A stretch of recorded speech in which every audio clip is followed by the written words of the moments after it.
That was the firing of the 1 o'clock gun, meaning that this week I'm in Edinburgh. Usually at this time of year, the wife and I go away to Spain, but this year we decided to go to Scotland. Scotland in November, it is freezing.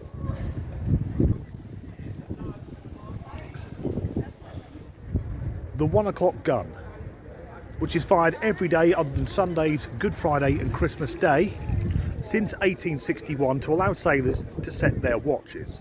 It's also the only thing in all of Scotland that's louder than the average American tourist. And since I've been here today at Edinburgh Castle, I've heard tourists from the New World ask the guides, firstly, what time does the 1 o'clock gun fire? And secondly, what are they firing at? For those who don't know, it's a blank cartridge. Firing light artillery into a heavily populated area is generally frowned upon.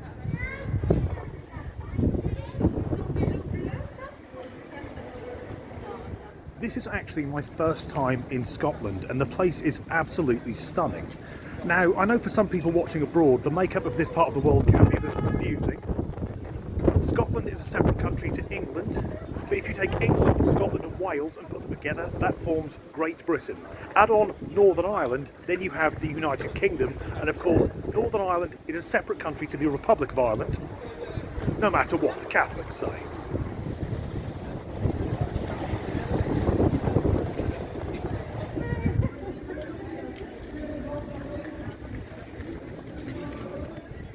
That chap in the red jacket, he's trying to spread the word of Jesus, but because he's local, a shouting Scotsman sounds incredibly aggressive, so no one's going within 20 feet of him.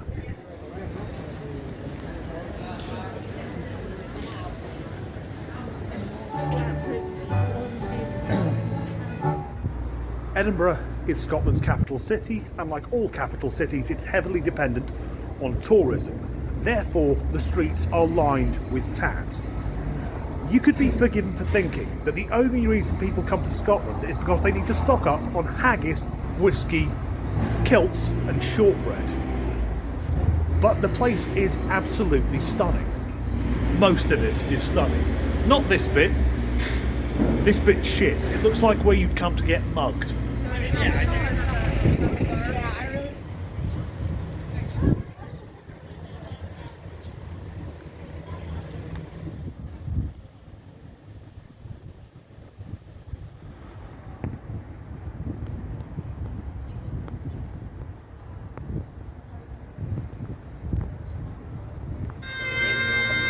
In Edinburgh, you're never more than 2 minutes from a piper.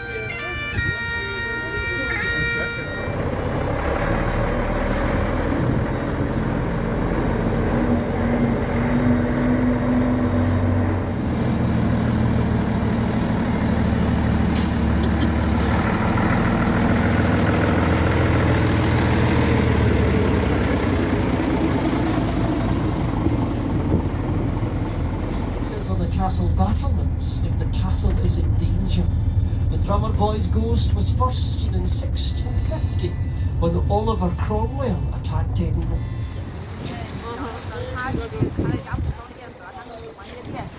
Earlier today, I was in Greyfriars Kirkyard, reportedly the most haunted cemetery in the world. Of course it isn't. When people ask, have you seen a ghost? The only correct answer is no, because no one has.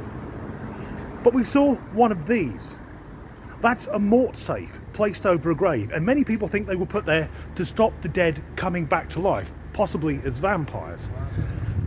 In reality though, it was to stop the dead getting resurrected, but not by any supernatural means.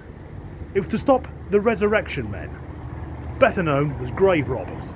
In the early 19th century, Edinburgh was the leading city in the world when it came to the study of human anatomy. The only issue was there weren't enough cadavers for all the student doctors, because the only bodies which could be used were either those of dead criminals, suicides or foundlings. But many doctors didn't ask too many questions, so it was easy to get a body by digging one up that had just been buried. However, the two most famous grave robbers from Edinburgh weren't even resurrection men.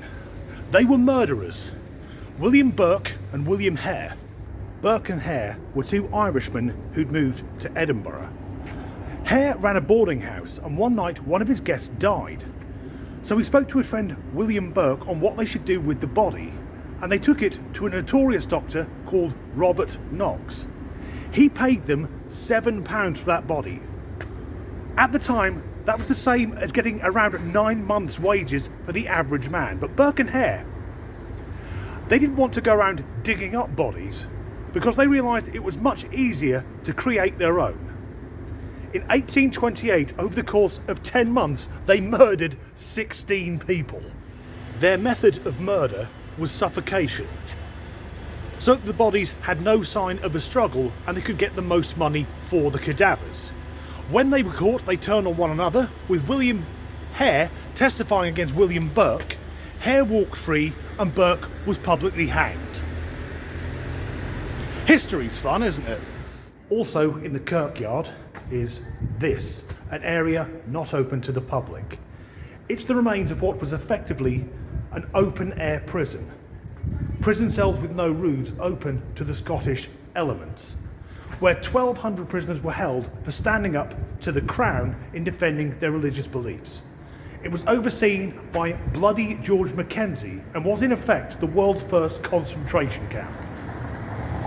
I don't think I'm selling Edinburgh as a fun tourist destination.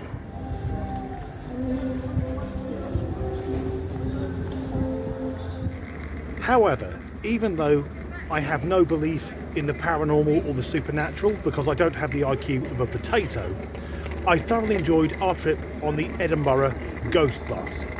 If nothing else because it's called Ghost Bus Tours, which when you say it quickly is Ghostbusters. I just spoke to a woman in the lift, or elevator if you're watching in a new world, and I said, "I love your accent. Where's it from?" And she said Inverness. At that point I realised she doesn't have an accent in Scotland, I do.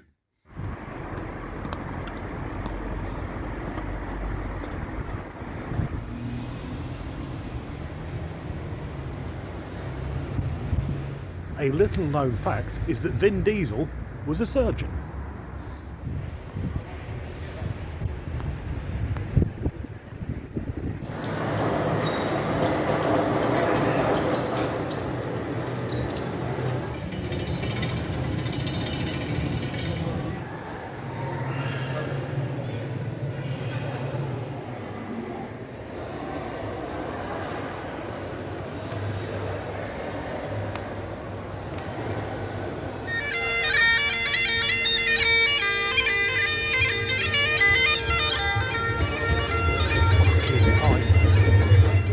Earlier today, the wife and I went to two museums, the Edinburgh Surgery Museum and the National Museum of Scotland.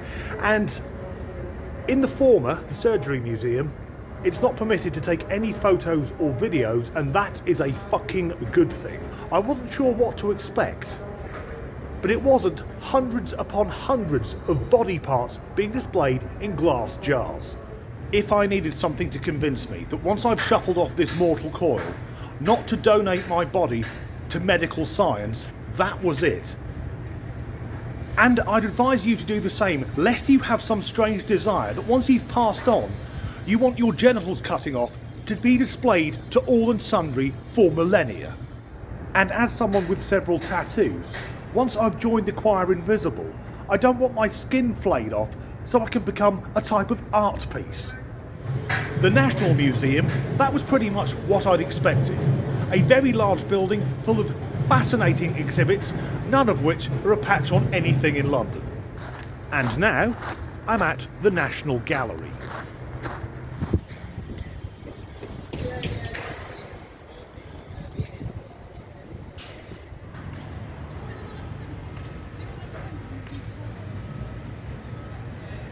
I know it's a lazy, outdated stereotype, but that is probably the only way they can get the locals to attend.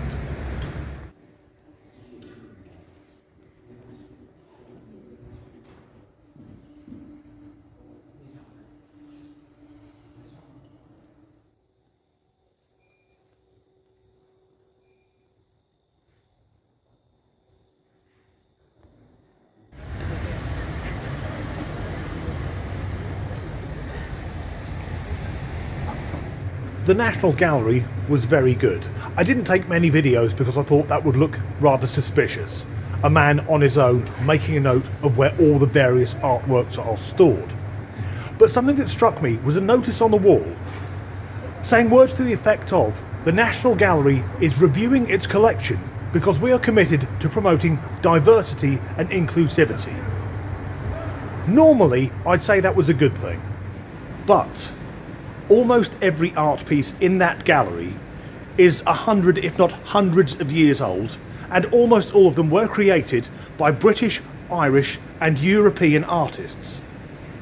How diverse do we actually think Europe was at the time? And maybe I'm in the wrong. Maybe there's a huge collection of wonderful oil paintings done by African artists at around the same time. Maybe I just haven't seen them.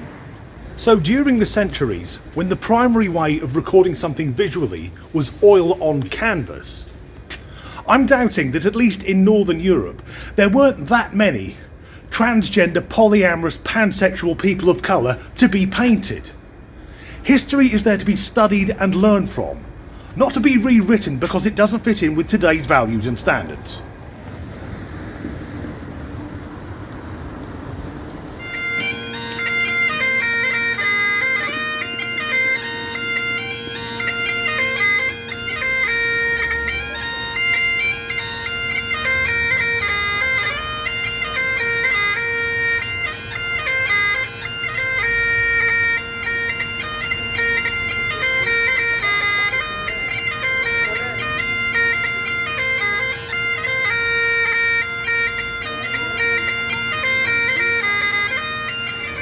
As much as I've been joking about there being pipers everywhere in Edinburgh, truth be known, I really like it. It's great to see people so proud of where they come from. But there is a strange double standard in the UK. Being English, I couldn't ever act that patriotically. There's even an old joke. I'm a proud Scotsman, said the Scotsman. I'm a proud Welshman, said the Welshman. I'm a proud Irishman, said the Irishman. I'm a proud Englishman, said the racist.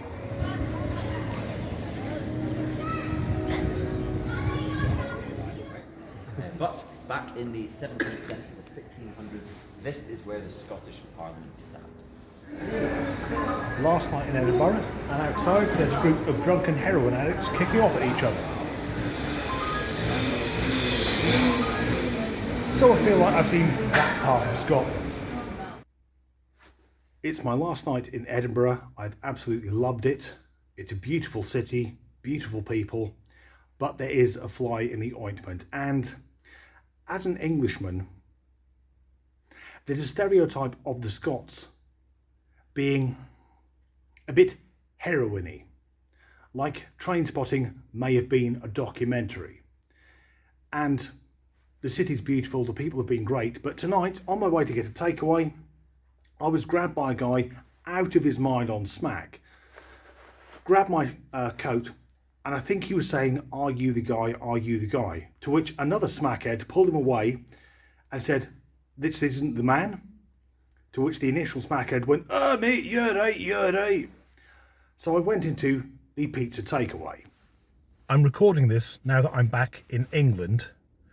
I had an ending for the video. I didn't have a beginning. Oddly enough, I've been in Scotland well over 24 hours before I decided maybe something amusing will take place here. But the original ending, I thought I was actually being too harsh and playing to stereotypes. You heard the commotion going on outside of the takeaway, and I had not a run-in but close to a run-in with some very drunk, violent drug addicts. And let's be honest, Scotland has a disproportionate problem with substance misuse compared to the rest of the UK. But when I thought about it, almost everywhere in Britain has rough areas and problems with drug addicts. And where I live here in Staffordshire, the problem isn't heroin addicts. Here we have a drug called monkey dust, which is even worse. It's cheaper and nastier. I swear it was invented just so that the so-called dust heads give junkies people to look down on. The other thing I'd been concerned about was having this accent in Scotland, because there are some Scots who have an absolute pathological hatred for anyone English. Often this hatred is based on a historical grudge, something that happened hundreds of years before any of us alive today were born, but they carry it forward. Often it's a way of masking one's own insecurities. I didn't succeed because of the English, the Scottish, whatever. We see it a lot in education.